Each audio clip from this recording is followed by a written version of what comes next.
Medyo long drive tayo ngayon, mga kabisitero. Sa haba ng daan at magandang tanawin, ay malilibang ka rin. Pero baliwala ang init dyan. Dahil sa hobby natin, wala na yatang papalit. Pero relax lang kayo dyan, ha? Sa mga komersyal, huwag na mag-skip. Ang Cainta ay isang mabangis na independenteng nayon na buong tapang na lumaban sa mga Kastila, ngunit kalaunan ay natalo at naging bisita ng Taytay noong 1571 sa ilalim ng mga Heswita. Ang mga pagbabago sa pangangasiwa sa simbahan ay naging bahagi ng Pasig ng Cainta sa ilalim ng mga Agustinians. At may bibisitahin tayo dito na overall sa PHA. At dahil sa kanyang bangis, tinagurian siyang ex-machina. Makina hindi ng ano paman mga kabisitero, kundi yun ang bansag sa kanya. Ano, sama kayo sa pagbisita ko? Bisitahin na yan! Baka bisitahin pa ng iba. Ito ang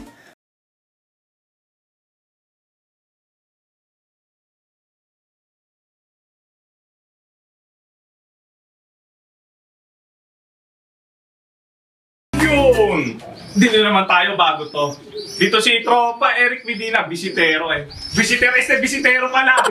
Si Mr. Tan kasama ko ito. Pinasyalan niya tayo, grabe, laking karangalan nito. Ako nga pala si Ex-Machina, nabubulol ako, Ex-Maniac, Ex-Machina Official. Yung YouTube channel natin, alam na. Nakakalapati tayo. Fanshare from NBA, PHA, baka naman ha? Okay ba, tropa? PHA member nga pala tayo mga tropa. Doon tayo nagdilipad ngayon. Pero nung araw, nag-start tayo mag-ibon. Year 2004, galing tayo sa small club. Marami tayong club na nilaruan. SRPC, RRPC. Yun, RRPC nga. Medyo nalilimutan ko na kasi medyo matagal na yun. Grabe, nating kopong-kopong pa yun, boy. SR, nabanggit ko na. Tapos URPC, nag-PFC member din tayo nung araw. So ngayon nga, sa PHA na lang tayo nakapokus ngayon. Kalaban natin, kalaro natin yung mga idol natin doon. Siyempre, mga idol natin, mga big loaf. Ayun. Puro gulong, minsan nananalo, pero madalas gulong ngayon. So, magsaya lang tayo sa pag-iibon. Libang-libang lang mga tropa, ha? Good morning, ex-machina. Morning. Ayan, at mga kabisitero, nandito na tayo ngayon. Ito yung request nyo, ha? At sa wakas, nakarating tayo dito sa Big Loft na to. PHA to, mga kabisitero. Ex-machina, Rodel Salazar. Ayan, kami po ay nagpapasalamat at kami po ay pinangunakan nyo dito sa inyong loft. Ikaw pa, tropa, grabe, lakas mo sa akin. Ayan, maraming salamat at ako po ay natutuwa, pati ang ating mga kabisitero, mga manonood. Matagal ko na napapanood si Tropa. Kahit kung hindi pa nag-vlog kasi kilalang-kilala siya sa sa mga picture taking ng ibon. Doon talaga sa video na ID, di ba? Opo. Halos lahat ng winner sa PHA tsaka sa mga club natin, sa lahat ng club siya, halos lahat yung kukuha. Kasi ang ganda talaga ng mga Wow, maraming salamat po. Pag-usapan natin, no?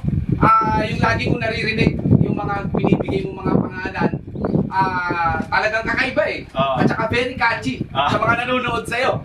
Ayan, yung mga borga, no? Yung mga banat mo na yung sa mga tubig ng mga nilalagay mo. Ayan, pag-usapan natin yan. Paano mo ginagawa yung mga ganyan? Ay, mga ganun kasi, wala lang. Yun lang yung mga naiisip ko na, kasi alam mo naman, syempre ayaw natin ng medyo formal. Ginagawa natin, medyo lalagyan natin ng trail yung pag-iibon. Ayun, gusto ko laging mga nakakatuwang bagay. Kaya mas nag-enjoy kami ng ganun. Yung mga tropa natin, mas gusto nila yung mga ganun. Oo. Ayun, yung tulad ngayon, yung pangalan nung nanalo natin sa PHA. Oo, Kasi ang lupit, di ba? Papa Eric. Si Karing Bading. Karing Bading. Kasi yung ibon na yun, kaya yun ang pinangalan ko sa kanya. Nung iloload ko siya ng Tacloban, tapos Tacloban nawala siya eh. Oo. Tacloban race namin nung Smash. Niload ko siya, may one eye cold. Tapos ano siya, nagluluwa, ganun. Ano yun? Ano ibig sabihin ng pinatidahan mo pa? Ha? Pinatidahan mo? Pinapitahan niya, gano'n. Hindi, pero yung Tacloban namin yun talagang sobrang napakahirap nun. Zero clocking ng PHA nung wala talagang muling ibon. Kaya yung ibon kong yun, yung nag-overall ko mismo, si Crying Bading, pinag-iisipan ko kung iloload ko pa siya. Kasi kako sabi sa balita, may bagyo daw, ganyan gano'n. Pero talagang niload ko siya kasi gusto ko talaga siyang ilaban ng Tacloban. Kung saan siya ako. Oo, kung agad di tapos ang karera, gusto ko talaga ituloy siya. Ganun ako sa ibon eh. Ayoko nang pinuputol yung ano. Kasi kumbaga momentum na eh. Malakas naman siya kaso medyo nagluwa yung mata ng konti. Hindi ko lang bakit. Tapos ginamot ko siya, ganyan. Tapos niload ko siya. No choice, ayun. Niload natin siya. Yun, sumalangit na wow. Doon na tumira sa Tacloban. Oo. Ayun. Overall. Nag-overall siya kasi zero clocking nun. Pero kung may nag-clock nun, masisibak siya kasi wala naman nag-clock. Oo, bagsik. Kaya medyo binuena sa'yo ng onte. Pwede ba natin malaman kung anong bloodline yung bumanat sa'yo nun? Yung bloodline nun, ano na kasi siya, marami na siyang mix na ano eh. Oo. Kung ano nung ibang diba, develop line na rin natin. Yung kabilang side niya sa father side, si Ampatuan. Yung katuwan sa pangalan din, Ampatuan. Ka-famous ang patuan yan. Yun, si Ampatuan. May pasok siya ng ano eh, mga old lines kung ano-ano eh. May mga Vicente na siya na bloodline. Oo. Tapos kay JR Apo, may pasok siya, gano'n. Tapos yung sa kabilang side, Terminator. Terminator. Sa tropa naman natin yung nagtropa S1. Oo, nga punta tayo sa Terminator. Paano ba nagsimula yun? At alam ko, doon ko pa naririnig yun. Bloodline. Mula sa'yo. Anong araw kasi may ligaw bumili ng mga imported na ibon. Oo. Tapos yung mga local din na ibon. Siyempre pag nag-start ka, gano'n eh. Oo. Bili. Way back 2006, 7, gano'n. Nakakware ko yung si Terminator. Kasi si Terminator mismo na kay Doc Biboy Lazaro. Yung Okay. original na Terminator mismo, yung pinaka-famous mismo. Ngayon, nagpapanalo sa kanya nung time na yun. Mga Vicente rin ba yun? Vicente yung ibon na yun. Yun ang alam ko sa istorya. Pero hindi ko masyado yung pinaka... Basta yung mismong si Terminator, nasa kanya. Yun yung pinaka-pinuntirya ko. Ako nga pagkakalam ko, Terminator sa'yo. Ayun. Sa'yo ko nakita eh. Hindi kasi nung araw, kasi hindi pa naman uso Facebook. Kaya dito sa lugar namin, dito lang siya kilala yung Terminator. Kasi si Doc Biboy talaga nung araw, hindi namin matalo. Kalaro namin sa club namin niya sa SRTC Santolan. Oo. Siyempre, gano'n naman ang mindset. Hindi mo matalo. Hindi, bilhin mo yung ibon, kuha ng ibon sa tao yun. Kasi gano'n naman ang mindset ng puncher eh. Alam naman, di ba? Kung tumatalo sa'yo, yun yung kunan mo. Yung. Ayun, hindi siya yung kinunan ko, naisip kong kunan mo. Tinalo mo. Hindi pa naman. Hindi pa naman. Pero Di- overall, nakita ko. galing eh. Napagbigyan niya ako, nakakuha ako ng dalawa inbreed mismo ni Terminator. Tapos, unang gamit ko yun, kumana agad. Tumira agad sa club na nilalaro ko sa SRPC nung araw. Tapos, doon na yung taon-taon, sunod-sunod na, North and South, kananang-kana sa akin. Oo. Doon na nagkaroon ng mga puncher na nagkaroon ng interest sa ibon ko. Oo. Yun, nag-interest na nga sila. Oo. Yun, nagkakapag-out-out na akong ganun. Yun na yung mga tumitira sa kanila naman. Yun na dinevelop naman nila sarili loob nila. Pinaparis sila sa iba-ibang ibon nila. Gaya ng ginawa ko, nag-acquire ako kay Doc Biboy. Tapos, dinevelop ko na lang sa mga old lines ko rin. Yun. Ganun din ang ginawa nila sa ibon na yun, na nakuha nila sa akin. Kanya-kanyang develop kami. Kaya yung mga nakikita mo na galing sa akin, kumana sa iba. Tapos yung sa akin, kumana Terminator. Galing naman kay Doc Biboy. Galing sa akin yung iba, nakuha sa akin. Ganun ang history. Nung araw, ito lang ko, maliit lang, sama-sama na dyan. Hindi ko na expect na mag-PPHA ako kasi nung araw plano ko sa mga club lang na malapit dito sa akin. Siyempre, nung tumagal na yun, napaadik sa ibon. Yun na nga, pinano ko ng mag-PHA, kaya binuto tong malaking loob ko. At syempre, PHA, nakuha mo rin yung panalo ron. Last year yun, Si Crying nadali Pating, natin yun. Crying Pating, yun yung bagong pangalan ng winner natin. Sana maulit uli, baka naman, di ba? Tingnan natin sa mga susunod na karera kasi hindi naman tayo tumitigil magkarera, North and South yan. Paano ba mag-alaga ng mga breeder o mag-asikaso si Ex Machina? Naku, ibang klase yung style ko sa breeding, baka tumaskilay ng mga ibang tropa natin. Pwede ba i-share sa amin yung mga tubig ng baterya mo dyan? Mga Pero datingan? i-share natin. Yan. Kaso masyadong komplikado yung breeding ko kasi ito naman, kabisado ko naman na. Ako hindi na ako nag-aawat ng breeder. Walang umpisa hanggat hindi ako nagsasawa sa kanila, sila na, meron na ako dyan, 5 taon na, hindi pa na babaklas. Taon-taon kinukunan ko ng panlaban yun. Yung iba, 3 years na naka-pair, walang baklasan. Hindi talaga ako solid yung mga nagbabaklas. mag-prepare na yun. Basta na patunayan ko ng maganda magbugay yung pairing na yun, sila na yun. Pinapalitan ko na lang pagka, kunwari, nagsawa ako sa kanila, gusto ko, naumay na ako sa kanila, nagsawa na. Papalitan ko, doon ko pala sila papalitan. Oo. Ayun, ganun lang. Ganun ang mga Switch diskarte. lang ng pairing. Pero yung ipapahinga ko, yung tatago ko sa stock bird lock. Madala ko gawin yung Kasi di ba common yung ganun, di ba? nung araw ganon. Pahinga. Nung araw ganon. After breeding, 2 to 3 class. Yun yung traditional na ginagawa. Pahinga.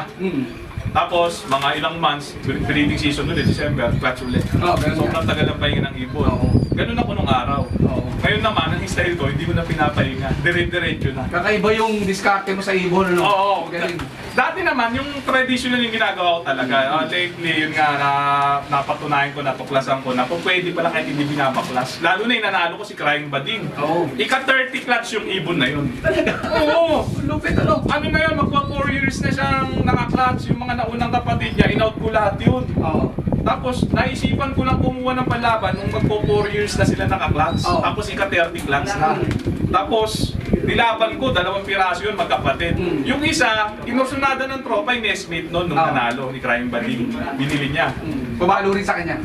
Ngayon, lumilipad naman yung anak sa kanya kahit papaano. Pero yung Nesmith na natira, si Crying Bading, nilipad ko sa PJ, yun na nanalo. Doon ko napatunayan ka ako, wala sa kahit anong pang ilang clutch yan, first clutch, second clutch, kahit na unli clutch siya. Pwede talaga, Ibig sabihin, para sa akin, tingin ko ikaw ang naka-discover na ganun. Kinuwento ko nga sa mga tropa natin sa PJ yun, di sila makapaniwala eh. Ganun na, nakaka-amaze. Kasi talagang ang tinuturo talaga, traditional, 1 to 2, 3 clutch ka, ayaw na nila, reject na daw eh. 1 to 2 clutch, yun lang daw ang lilipad. Oo. Paano yun? Yung nanalo ko, 30 clutch. Sinira mo yung tradition. Oo, parang gano'n ang nangyari. Kaya ako, lalong mas tumiba yung paniniwala ko na pwede talaga yung gano'n. Tulad yung mga nagpartihan ko ngayon sa PHA. Meron ako doon yung mga bagong clutch lang. Nagkawalaan nga yung mga yun. Ang natira, ang dami kong natira dyan na live. Galing sa 2 years na naka-clutch, 3 years. Sila sila yung natira. Ako, ilang beses ko lang nagawa na pwede pala yung unli clutch. Kuha ka ng panlaban. Basta healthy yung inakay. Kasi may sistema rin akong sinusunod dyan eh. Pag ginagawa ko yun eh. Kaya kailangan laging healthy yung mga breeder.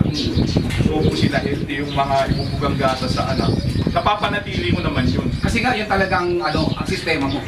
Yun na yung nakasanayan ko talaga, Paul. Kahit nakapitit, kabisadong abisado na. Oo. Sa flyer naman, anong diskarte mo? Sa flyer, tulad ngayon, medyo late ako ngayon. Medyo nawala tayo sa timing ngayon. Medyo bata ngayon. Medyo bata, pero pipilitin natin lumaban sila kahit papaano. Oo. Tingnan natin ano mangyayari kasi minsan naman kahit prepare ka, minsan ubus din eh. Oo. Saka napapanood kita minsan, no? Oo. Pag rumonda, malupit eh. Ay, Ano ba sa sikreto pagronda. doon para sa mga newbie natin, mga tagapanood? Ako kasi, doon naman ang style ko doon, basta healthy lang yung mga ibon nyo, tapos consistent lang yung pagpapatuka nyo tsaka pagpaparonda nyo. Kung anong oras kayo nagpaparonda, huwag nyo babaguhin yun at yun lang. Kung anong oras kayo nagpapakain, yun at yun lang.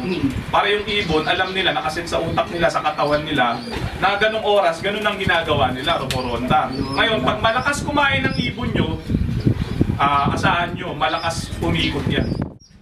Ito siyang patuan, yung tatay ni Crying Bading.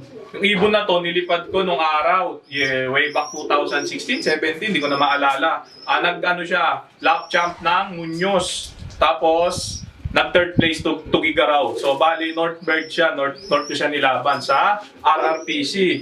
Itong ibon na to, breed ng tropa natin palipad sa atin. Ayan, oh. So, nung ginamit ko siya, yun nga, nag-produce siya. Anak niya si Crying Bading, yung solo first overall natin sa PHA noong nakaraang taon. Ito naman yung nanay ni Crying Bading, yung pares ni Ampatuan. Pangalan niya si Lo Xiang. MacArthur finisher tong ibon na to. Ito nga yung lahi ng famous natin Terminator. Bali, isa siya sa natuklasan natin sa anime breeding natin, yung pairing nila ni Ampatuan na kahit na 30 clutch na, kayang kumana pa rin talaga. Ito naman yung Janssen Relax natin, yung ginamit nating breeder ngayon nakaraang south. Pumarte yung anak niya ngayon sa PHA, mag-Nesmate. Ayun, yun nga lang natigil yung karera dahil nga sa bird flu. Pero magaling mag-Nesmate, pumarte. Wala na wala. Siya si Janssen Relax natin, yung famous natin Janssen Relax. From USA yung pinaka-baseline niya. Ako si Rodel Manalili Salazar, aka Ex Machina Official. Member ng PHA, ayun. Salamat tropa, Eric Medina, Bisitero. Baka naman. Ang napanood nyo ay ang pang-66 episode. Bago ang lahat, magbisitero, shoutout muna tayo. Shoutout nga pala, kina Shoutout nga pala sa tropa natin kay Jover Solina, pati na rin sa tropa natin kay Allen Karamihan. Okay na, bye! Maraming salamat sa Power Clean Solutions, your cleaning buddy. Ledon's Garden, the first pigeon cafe in the Philippines. Dito lang yan sa Silang Cavite. Bago ang lahat mga kabisitero, nais po nating magpasalamat sa nagbigay ng napakagandang mga t-shirt na ito at jacket. At kung nais nyo rin magkaroon ng ganito, kontakin nyo lang ang ating kabisitero, Erwin Erasmo. Probiotic ba? Tulumin na! Shoutout din sa ating mga kaibigan, kay Cesar Cancino, ang maestro, Kuya Tommy De Vera, at ang lagi nating kasama, si EJ Love Grande. Shoutout din kay Mr. Tan, at ang tropang mga makina. At shoutout din sa ating insan na tumulong sa atin para makarating kay Ex Makina. Apache Medina, shoutout sa ating kaibigan, Edmond Mendez. Fidel H. Patricio at ang Santor Bungabon, Nueva Ecija. Pings Gaspe, ang mga taga Napico, Manggahan, Pasig. Jeffrey de la Cruz from Mangino, Gapan City, Nueva Ecija. Leonard Rebato. Suportahan natin mga kabisitero ang vlog ng ating kaibigan Castillo Love TV, Richard Vitwala, Joji Patolo, John Marce Ruaya at pakisuportahan din ang vlog ng ating kaibigan Nadine Co, The Lady Fancier, Jeff02 TV, Jeffrey Santa Ana ng Malolos, Bulacan. Kung nagustuhan nyo po ang episode na ito, pasupport naman po mga kabisitero. Paki-like, subscribe, at paki-click ang bell button para ma-update kayo sa mga bago pa nating videos. Maraming salamat po. Hanggang sa muli!